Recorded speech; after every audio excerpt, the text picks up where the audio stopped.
2024 लोकसभा चुनाव से पहले एक तरफ इंडिया गठबंधन है तो दूसरी तरफ एनडीए, लेकिन इस सब गठबंधन दोनों गठबंधन के बीच में इंडिया के बीच में बड़ी टूट नजर आ रही है।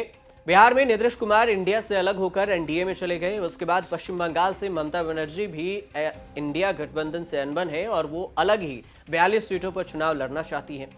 उत्तर प्रदेश में सपा अलग नाराज है इंडिया गठबंधन से और वो भी सीट शेयरिंग को लेकर अपने दावे ठोक रही है। और इस सब के बीच में अब जो नई खबर है वो जम्मू कश्मीर से आई है। जम्मू कश्मीर से नेशनल कॉन्फ्रेंस के नेता फारूक अब्दुल्ला ने कहा है कि हो सकता है भविष्य में वो अकेले चुनाव लड़ेंगे या फिर एनडीए में चले जाएंगे। इसको लेकर खूब चर्चा हो रही है कि फारूक अब्दुल्ला भी अब एनडीए से अलग हो सकते हैं। इसको लेकर उन्होंने बयान भी दिया है। तो सबसे पहले आप फारूक अब्दुल्ला का बयान सुनिए, उसके बाद आपको बताते हैं। दोनों रियासत और पार्लियामेंट्री इलेक्शन मुझे लगता है इकट्ठे होंगे। What about seat sharing? कल शायद उमर अब्दुल्ला इंडिया अलायंस के हवाले से शायद बात कर रहे थे। देखिए, जहां तक सीट शेयरिंग का सवाल है, मैं एक चीज आपको क्लियर करना चाहता हूं। नेशनल कॉन्फ्रेंस अपने बलबूते पर लड़ेगी, इसमें कोई दो राय नहीं है। इसके बाद और कोई सवाल नहीं पूछेगा इसके बारे में। फारूक अब्दुल्ला जैसे ही उन्होंने अनाउंसमेंट किया कि हो सकता है भविष्य में वो एनडीए के साथ जाकर चुनाव लड़ेंगे, इसके बाद कांग्रेस पार्टी की तरफ से जयराम रमेश ने अपना बयान दिया। उन्होंने कहा कि सभी पार्टियों अपनी मर्जी से जब चाहे वो आ सकती है और आजाद है, जब मन तो वो अपने स्वतंत्र रूप से चुनाव लड़े या फिर गठबंधन में रहे। सभी पार्टी की अपनी अपनी इच्छा है। जयराम रमेश ने क्या कुछ कहा है फारूक अब्दुल्ला को लेकर, वो बयान भी सुनिए। ये बातचीत चल रही है, अलग अलग पार्टियों की अलग अलग मजबूरियां होती हैं, पर मुझे पूरा विश्वास है क्योंकि नेशनल कॉन्फ्रेंस, पीडीपी सभी इंडिया गठबंधन के हिस्से रहे हैं और हिस्से जरूर रहेंगे।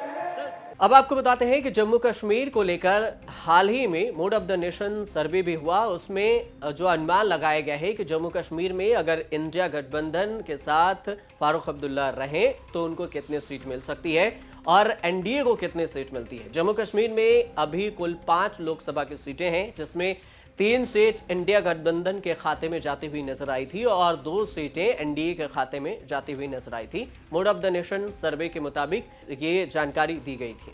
लेकिन अगर इंडिया गठबंधन एनडीए में जाती है तो ये सबसे बड़ा झटका होगा इंडिया गठबंधन के लिए, क्योंकि पहले से ही एक तरफ अरविंद केजरीवाल भी पंजाब में 13 सीटें और 1 चंडीगढ़ की सीट पर चुनाव अकेले लड़ने का ऐलान कर चुके हैं।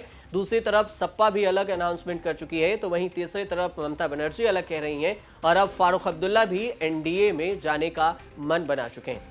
लेकिन इस सब के बीच समझने वाली बात यह होगी कि आखिर 2019 में क्या कुछ समीकरण कहा था जम्मू कश्मीर में, जम्मू कश्मीर को लेकर 2019 के समीकरण को अगर देखें तो 2019 में लोकसभा चुनाव में वोट प्रतिशत बीजेपी के लिए 40.24% रही थी। वहीं नेशनल कॉन्फ्रेंस जेकेएनसी को 7.87% वोट शेयर रहा था। कांग्रेस के खाते में 28.39% मिले थे वोट शेयर और जम्मू पीपुल्स डेमोक्रेटिक पार्टी को 3.38% वोट शेयर रहा था।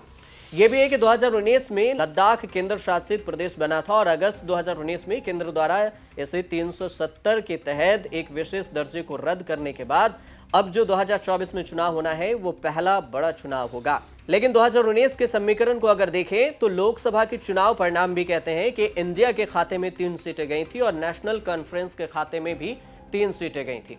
कुल मिलाकर तब 6 सीटें थी लोकसभा की और अब 5 सीटें हैं। लेकिन अगर देखा जाए तो बाकी कांग्रेस भी और पीडीपी भी एक भी सीट जीतने में कामयाब नहीं रही थी। लेकिन अब फारूक अब्दुल्ला इंडिया गठबंधन से अलग होकर अकेले चुनाव लड़ने और हो सकता है कि वो बोले भविष्य में एनडीए में साथ जाने की बात कह रहे हैं। लेकिन देखने वाली बात ये होगी कि इससे इंडिया गठबंधन को कितना नुकसान होता है, क्योंकि एक एक कर इंडिया गठबंधन से बड़ी पार्टी अलग होती नजर आ रही है और हर कोई अपने अपने अलग स्टेट में अकेले चुनाव लड़ने की बात कह रहे हैं। आप देखते रहिए न्यूज़ तक।